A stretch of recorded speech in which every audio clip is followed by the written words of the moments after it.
Nel, anong mga lugar yung pupuntahan ng Pangulo sa Mindanao?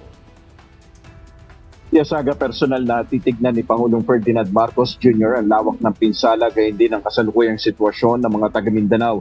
Kasunod ng magnitude 7.8 na lindol noong Lunes, June 8, nakatakdang mag-ikot ang Pangulo sa General Santos City. Kasama sa kanyang itinerary ang pag-inspeksyon sa ilang ospital at mga eskwelahan na naapektuhan ng malakas na lindol. Bibisitahin din niya ang ginagawang distribusyon ng tulong ng Department of Social Welfare and Development sa probinsya.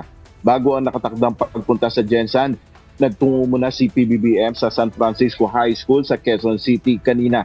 Binisita at tinignan niya ang dalawang bagong school buildings na kapalit ng nasunog na gusali noong June 2025. Ang 4-story DAO building ay itinayo ng Department of Public Works and Highways na mayroon ng 36 classrooms. Samantala, pinunduhan naman ng isang private company ang isang gusali at dinagdagan ng 24 classrooms. Ayon kay Pangulong Marcos, mabilis na nagawa ang konstruksyon para agad na mapakinabangan ng mga mag-aaral.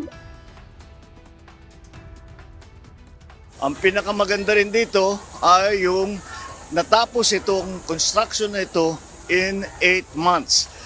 At malaking bagay ito dahil nais kong ipakita.